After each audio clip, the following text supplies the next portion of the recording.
Lucknow super ജയൻസിനെതിരെ IPL-ൽ തങ്ങളുടെ ആദ്യ മത്സരത്തിൽ 20 റൺസിനായിരുന്നു രാജസ്ഥാൻ റോയൽസിന്റെ ജയം.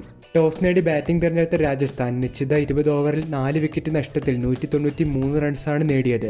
ക്യാപ്റ്റൻ മലയാളി താരം സഞ്ജു സാംസന്റെ 52 പന്തിൽ പുറത്താവാതെ 82 റൺസിന്റെ ഇന്നിംഗ്സാണ് രാജസ്ഥാനെ മികച്ച സ്കോറിലേക്ക് നയിച്ചത്. മറുപടി ബാറ്റിംഗിൽ ലക്നൌവിന് 6 വിക്കറ്റ് നഷ്ടത്തിൽ 173 റൺസ് മാത്രമാണ് എടുക്കാനായത്. മത്സരശേഷം ക്യാപ്റ്റൻ സഞ്ജു സാംസന്റെ പ്രതികരണം തന്നെയാണ് ഇപ്പോൾ ആരാധകർ ഏറ്റെടുത്തിരിക്കുന്നത്. പേസർ സന്ദീപ് ശർമ്മയെ പ്രകീർത്തിച്ചുകൊണ്ടാണ് ക്യാപ്റ്റൻ സഞ്ജു രംഗത്തെത്തിയിരിക്കുന്നത്. രാജസ്ഥാന്റെ വിജയത്തിൽ സന്ദീപിന്റെ 3 ഓവറാണ് നിർണായകമായി മാറിയത്. 22 റൺസ് മാത്രം വിട്ടുകൊടുത്ത സന്ദീപ് KL രാഹുലിന്റെ നിർണായക വിക്കറ്റ് വീഴ്ത്തുകയും ചെയ്തു. ഇതോടുകൂടിയാണ് സന്ദീപിനെ പ്രകീർത്തിച്ച് സഞ്ജു രംഗത്തെത്തിയത്. മത്സരത്തിലെ താരമാകേണ്ടിയിരുന്നത് താനായിരുന്നില്ല എന്നും തനിക്ക് ലഭിച്ച ഈയൊരു അവാർഡ് സന്ദീപ് ശർമ്മയ്ക്ക് നൽകുന്നു എന്നുമാണ് സഞ്ജു പറഞ്ഞത്. സഞ്ജുവിന്റെ വാക്കുകൾ പരിശോധിക്കുകയാണെങ്കിൽ, ക്രീസിൽ സമയം ചെലവഴിക്കുന്നത് എല്ലായ്പ്പോഴും ആസ്വദിക്കാറുണ്ട്. മത്സരം വിജയിക്കുക കൂടി ചെയ്യുമ്പോൾ അത് കൂടുതൽ സവിശേഷമായി മാറും. ക്രീസിൽ നിലയുറപ്പിക്കുവാനായി സംഘക്കാരെ ചില നിർദ്ദേശങ്ങൾ നൽകിയിരുന്നു.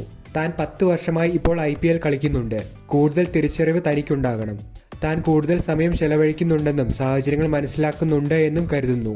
അന്താരാഷ്ട്ര ഏകദിനങ്ങൾ തീർച്ചയായിട്ടും സഹായിച്ചിട്ടുണ്ട്. പ്ലെയർ ഓഫ് ദി മാച്ച് പുരസ്കാരം സന്ദീപിന് നൽകാനാണ് താൻ ആഗ്രഹിക്കുന്നത്. അവൻ ആ 3 ഓവർ എറിഞ്ഞില്ലായിരുന്നുവെങ്കിൽ എനിക്ക് പുരസ്കാരം ലഭിക്കുമായിരുന്നില്ല. സന്ദീപിനെ വേദിയിലേക്ക് വിളിച്ച് ഈ ഒരു അവാർഡ് അദ്ദേഹത്തിന് സമർപ്പിക്കുവാനായി താൻ ആഗ്രഹിക്കുന്നുണ്ട്. തീർച്ചയായിട്ടും ഓരോ താരങ്ങൾക്കും കൃത്യമായ അവസരങ്ങൾ ലഭിക്കുന്നുണ്ട് എന്ന് താൻ ഉറപ്പാക്കുമെന്ന് പറഞ്ഞാണ് സഞ്ജു തന്റെ പ്രസംഗം അവസാനിപ്പിച്ചത്. ഒരു ക്യാപ്റ്റന്റെ പക്വതയാർന്ന പ്രകടനമാണ് സഞ്ജു ഇന്ന് കാഴ്ചവെച്ചത്.